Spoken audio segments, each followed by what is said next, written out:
ในวันที่7 สิงหาคม 2026ที่นครหลวงวิจารณ์กระทรวงอุตสาหกรรมและการค้าและบริษัท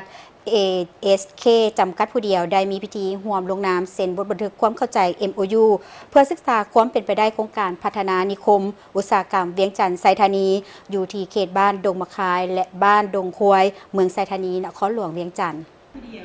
โดยเป็นเกียรติเข้าร่วมเป็นสักขีพยานของทานมาลัยทองกรมสิทธิ์รัฐมนตรีกระทรวงอุตสาหกรรมและการค้าท่านประธานคณะกรรมการปกครองนครหลวงเวียงจันทร์และคณะนำจากภาคส่วนที่เกี่ยวข้อง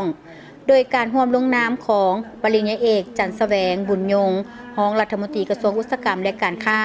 ท่านอนันต์วงศ์พจันทร์ประธานบริษัท JSK จำกัดผู้เดียวโครงการดังกล่าวเป็นโครงการลงทุนร่วมระหว่างภาคธุรกิจเอกชนลาวและภาคธุรกิจเอกชนต่างประเทศซึ่งเป็นโครงการที่นำไส้ดินของบริษัทเองในเนื้อที่130 เฮกตาร์ในนี้เขต A บ้านดงมะคาย50 เฮกตาร์และเขต B บ้านดงควาย80 เฮกตาร์นำมาสร้างเป็นนิคมอุตสาหกรรมถือเป็นการตัดสินใจสูงและสะท้อนให้เห็นถึงมากผลของการผันขยายและจัดตั้งปฏิบัติแนวทางนโยบายของรัฐบาลเว้ารวมเว้าเฉพาะแม้นการปฏิบัติตามดำรัสว่าด้วยนิคมอุตสาหกรรมฉบับเลขที่313/ลบ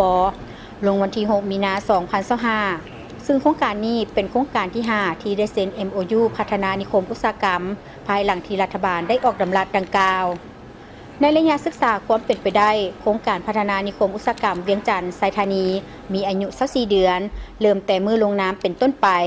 ภายหลังโครงการสำเร็จคาดว่าจะมีนักธุรกิจเข้ามาลงทุนหลายกว่า80 บริษัทมีมูลค่าการพัฒนาและการลงทุนหลายกว่า150 ล้านดอลลาร์สหรัฐคาดว่าจะสามารถสร้างเวียกเหตุงานทำได้หลายกว่า 5,000 คนและจะมีกิจการที่จะส่งเสริมให้เข้ามาลงทุนเช่น